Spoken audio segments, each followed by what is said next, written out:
Hi ಕನ್ನಡವಾದ YouTube ಚಾನಲ್ಗೆಲ್ಲ ವಿದ್ಯಾರ್ಥಿನಿಯರಿಗೆ ಸ್ವಾಗತ ಅಂತ ಹೇಳ್ತಾ ಎಕ್ಸಾಮ್ನ ಅಂದರೆ second P U C exam ವಾರ್ಷಿಕ ಪರೀಕ್ಷೆ 3 ಏನಿದೆಯಲ್ಲ ವಿದ್ಯಾರ್ಥಿಗಳಿಗೆ ಅದರ ಒಂದು ದಿನಾಂಕ ಯಾವಾಗಿರುತ್ತೆ, ಯಾವ ದಿನಾಂಕದಿಂದ ಪರೀಕ್ಷೆ ಇರುತ್ತೆ ಅಂತ ಸಾಕಷ್ಟು ವಿದ್ಯಾರ್ಥಿಗಳಿಗೆ ಡೌಟ್ ಇತ್ತು.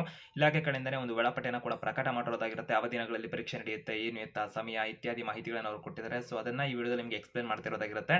ಯಾವ ದಿನಗಳಲ್ಲಿ ಪರೀಕ್ಷೆ ಆಗುತ್ತೆ, ರಜೆ ಯಾವಾಗಿರುತ್ತೆ, ನಂತರದಲ್ಲಿ ವಿದ್ಯಾರ್ಥಿಗಳಿಗೆ ಯಾವ ಸಮಯಕ್ಕೆ ಪರೀಕ್ಷೆಗಳಾಗುತ್ತೆ, ಯಾವ್ಯಾವ ಸಬ್ಜೆಕ್ಟ್ಸ್ ಯಾವಾಗಿದ್ದಾವೆ, ಇದಕ್ಕೆ ಸಂಬಂಧಪಟ್ಟಂತೆ ಕಂಪ್ಲೀಟ್ ಮಾಹಿತಿನ ವಿಡಿಯೋದಲ್ಲಿ ತಿಳ್ಕೊಂತಾರೆ. ಹೆಚ್ಚಿಗೆ ಅಪ್ಡೇಟ್ಸ್ ಇನ್ಫಾರ್ಮೇಷನ್ ಮಾಹಿತಿನ ತಿಳ್ಕೊಳ್ಳೋದಕ್ಕೆ ಕನ್ನಡವಾದ ಯೂಟ್ಯೂಬ್ ಚಾನಲ್ಗೆ ಸಬ್ಸ್ಕ್ರೈಬ್ ಆಗಿ ಬೆಲ್ ಐಕಾನ್ ಕ್ಲಿಕ್ ಮಾಡಿ ಹೆಚ್ಚಿಗೆ ಮಾಹಿತಿನ ಶಿಕ್ಷಣಕ್ಕೆ ಸಂಬಂಧಪಟ್ಟಂತೆ ಬೇಗನೆ ಮಾಹಿತಿನ ಪಡ್ಕೋಬಹುದು. ಮತ್ತೆ ಇನ್ಸ್ಟಾಗ್ರಾಮ್ ಕೂಡ ಒಂದು ಕ್ವಿಕ್ ಮಾಹಿತಿಗಳು ಸಿಗ್ತಾ ಇರುತ್ತೆ. ಈ ಡಿಸ್ಕ್ರಿಪ್ಷನ್ ಲಿಂಕ್ ಇರುತ್ತೆ ಟೆಲಿಗ್ರಾಮ್ದು ಕೂಡ, ಅಲ್ಲಿ ಕೂಡ ಫಾಲೋ ಕೂಡ ಮಾಡ್ಬೋದು ಅಂತ ಹೇಳ್ತಾ, ಹಾಗೆ ವಿದ್ಯಾರ್ಥಿಗಳಿಗೆ ಸೆಕೆಂಡ್ ಪಿ ಯು ಸಿ ವಾರ್ಷಿಕ ಪರೀಕ್ಷೆ 3ನ ಪರೀಕ್ಷೆನ ಕಟ್ಟುವಂಥ ವಿದ್ಯಾರ್ಥಿಗಳಿಗೆ ಶುಲ್ಕ ವಿನಾಯಿತಿಯನ್ನು, ಅಂದರೆ ವಿದ್ಯಾರ್ಥಿಗಳಿಗೆ ಗುಡ್ ನ್ಯೂಸ್ ಅಂತ ಮಾಹಿತಿಯನ್ನು ತಿಳಿಸ್ತಾ ಇದ್ವಲ್ಲ, ಶುಲ್ಕ ವಿನಾಯಿತಿ ಇರುತ್ತೆ. ಪರೀಕ್ಷೆ 1 ಪರೀಕ್ಷೆಗಳನ್ನು ಕಟ್ಟಿ ವಿದ್ಯಾರ್ಥಿಗಳ ಅನುತ್ತೀರ್ಣ ಆಗಿದ್ರೆ ಆ ವಿದ್ಯಾರ್ಥಿಗಳಿಗೆ ಯಾವುದೇ ರೀತಿ ಶುಲ್ಕವನ್ನು ಪಾವತಿ ಮಾಡುವಂಥ ಅವಶ್ಯಕತೆ ಕೂಡ ಇರುವುದಿಲ್ಲ. ವಿದ್ಯಾರ್ಥಿಗಳು ನಂತರದಲ್ಲಿ ಫಲಿತಾಂಶ ಉತ್ತಮ ಪಡಿಸ್ಕೋಬೇಕು ಅಂತ ಏನು ಪರೀಕ್ಷೆನ ಕಟ್ತಿಲ್ಲ ಆ ವಿದ್ಯಾರ್ಥಿಗಳು ಮಾತ್ರ ಒಂದು ಏನು ಪ್ರಥಮ ಬಾರಿಗೆ, ದ್ವಿತೀಯ ಬಾರಿಗೆ, ಎರಡನೇ ಬಾರಿಗೆ ಸೊ ಎಷ್ಟು ಅಂದರೆ ಫೀಸ್ ಇರುತ್ತೆ ವಿಷಯವಾರು, ಸೊ ಅದನ್ನು ಕಟ್ಟಬೇಕಿರುತ್ತೆ. ಫಲಿತಾಂಶ ಉತ್ತಮ ಪಡಿಸ್ಕೊಳ್ಳುವಂಥವ್ರು ಪರೀಕ್ಷೆ 1, 2 ಬರೆದು NC ಅಂತ ಬಂದಿರುವಂಥ ವಿದ್ಯಾರ್ಥಿಗಳು ಪರೀಕ್ಷೆ 3ನ ಕಟ್ಟಬೇಕಾದ್ರೆ ಯಾವುದೇ ರೀತಿ ಶುಲ್ಕವನ್ನ ಕಟ್ಟುವಂತ ಅವಶ್ಯಕತೆ ಇರುವುದಿಲ್ಲ ಅಂತ ಕರ್ನಾಟಕ ಶಾಲಾ ಪರೀಕ್ಷೆ ಮತ್ತು ಮೌಲ್ಯನಿರ್ಣಯ ಮಂಡಳಿ ಕಡೆಯಿಂದ ಮಾಹಿತಿಯನ್ನು ಕೊಟ್ಟಿದ್ದಾರೆ.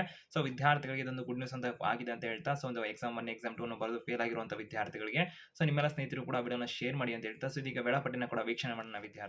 ವಿದ್ಯಾರ್ಥಿಗಳೇ ಕರ್ನಾಟಕ ಶಾಲಾ ಪರೀಕ್ಷೆ ಮತ್ತು ಮೌಲ್ಯನಿರ್ಣಯ ಮಂಡಳಿ ಕಡೆಯಿಂದ ಇದೀಗ ಅಂತಿಮ ಪರೀಕ್ಷೆ ವೇಳಾಪಟ್ಟಿ ಏನಿದೆಯಲ್ಲ 2025ರ ದ್ವಿತೀಯ ಪಿ ಯು ಸಿ ಪರೀಕ್ಷೆ 3ರ ವೇಳಾಪಟ್ಟಿಯನ್ನು ಪ್ರಕಟ ಮಾಡಿರುವಂಥದ್ದಾಗಿರುತ್ತೆ. ಜೂನ್ ತಿಂಗಳಲ್ಲಿ ಈ ಒಂದು ಪರೀಕ್ಷೆ ನಡೆಯುತ್ತೆ ಅಂತ ಅವರು ಮಾಹಿತಿಯನ್ನು ಕೊಟ್ಟಿದ್ದು, ಬೆಳಿಗ್ಗೆ 10ರಿಂದ 1 ಗಂಟೆ ತನಕ ಕೆಲವೊಂದು ಪರೀಕ್ಷೆಗಳಾದರೆ ಮಧ್ಯಾಹ್ನ 2:15ರಿಂದ ಸಂಜೆ 4:30 ತನಕ ಸೊ ಇನ್ನೊಂದು ಮಾದರಿಯ ಪರೀಕ್ಷೆಗಳಾಗುತ್ತೆ. ಕೆಲವೊಂದು ವಿದ್ಯಾರ್ಥಿಗಳಂತ ಮಾಹಿತಿನ ಕೊಟ್ಟಿದ್ದಾರೆ. ಯಾವ ದಿನಾಂಕದಂದು ಯಾವ ಪರೀಕ್ಷೆಗಳಾಗುತ್ತೆ ಅಂತ ತಿಳಿಸುವಂಥದ್ದಾದರೆ ದಿನಾಂಕ ಮತ್ತು ವಾರ ಅಂತೇಳಿ ಕೊಟ್ಟಿದ್ದಾರೆ.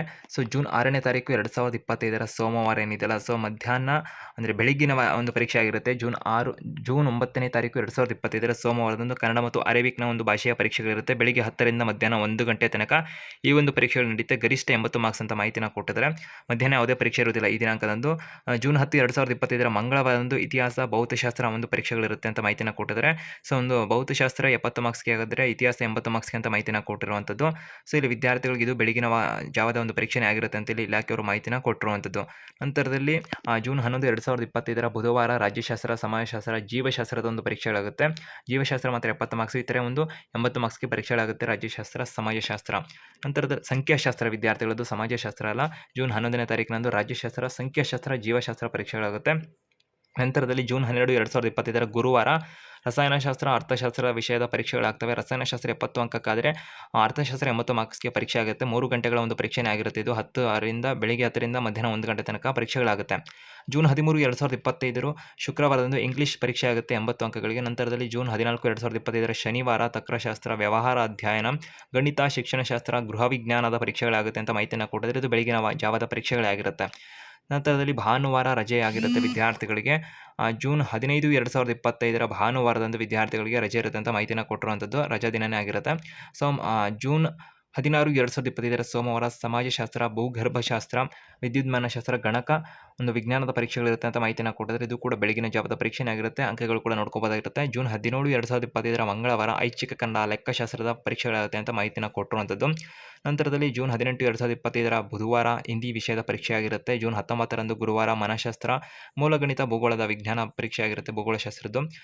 ಜೂನ್ 20, 2025ರಂದು ಕೊನೆಯ ಪರೀಕ್ಷೆ ಆಗಿರುತ್ತೆ. ಶುಕ್ರವಾರ ತಮಿಳು, ತೆಲುಗು, ಮಲಯಾಳಂ, ಮರಾಠಿ, ಉರ್ದು, ಸಂಸ್ಕೃತ, ಫ್ರೆಂಚ್ ಭಾಷೆಯ ಪರೀಕ್ಷೆ ಆಗಿರುತ್ತೆ ಅಂತ ಮಾಹಿತಿನ ಕೊಟ್ಟಿದ್ದಾರೆ. ಸೊ ಈಗ ಮಧ್ಯಾಹ್ನದ ಒಂದು ಪರೀಕ್ಷೆ ನೋಡುವಂಥದ್ದರೆ ಬೆಳಗಿನ ಪರೀಕ್ಷೆಗಳಾಗಿರುತ್ತೆ ಇದುವರೆಗೆ ತಿಳಿಸುವಂಥದ್ದು. ಮಧ್ಯಾಹ್ನದ ಪರೀಕ್ಷೆ ಬಂದುಬಿಟ್ಟು ಸೊ ಒಂದು ಮಧ್ಯಾಹ್ನ 12:15ರಿಂದ ಸಂಜೆ 4:30 ತನಕ, ಅಂದರೆ 2 ಗಂಟೆ 15 ನಿಮಿಷಗಳ ಕಾಲ ಈ ಒಂದು ಪರೀಕ್ಷೆಗಳಾಗುತ್ತೆ.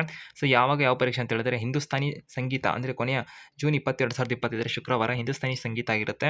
ಆ ಒಂದು ಪರೀಕ್ಷೆ ಇರುತ್ತೆ. ಮಾಹಿತಿ ತಂತ್ರಜ್ಞಾನ, retail, automobile, health care, beauty and ವೆಲ್ನೆಸ್ನ ಈ ಒಂದು ವಿಷಯಗಳ ಪರೀಕ್ಷೆಗಳು ಆಗುತ್ತೆ ಅಂತ ಮಾಹಿತಿನ ಕೊಟ್ಟಿದ್ದಾರೆ. ಆ ವಿಷಯಗಳನ್ನು ತೆಗೆದುಕೊಂಡಿರುವಂಥವ್ರಿಗೆ ಇಂಗ್ಲೀಷ್ನಲ್ಲೂ ವೇಳಾಪಟ್ಟಿ ಇರುತ್ತೆ, ಅದನ್ನು ಕೂಡ ವೀಕ್ಷಣೆ ಮಾಡ್ಕೋಬೋದಾಗಿರುತ್ತೆ ಅಂತ ಹೇಳ್ತಾ, ಹೆಚ್ಚಿಗೆ ಅಪ್ಡೇಟ್ಸ್ ಇನ್ಫಾರ್ಮೇಷನ್ಗೆ ಚಾನಲ್ಗೆ ಸಬ್ಸ್ಕ್ರೈಬ್ ಆಗಿ ಬೆಲ್ ಐಕಾನ್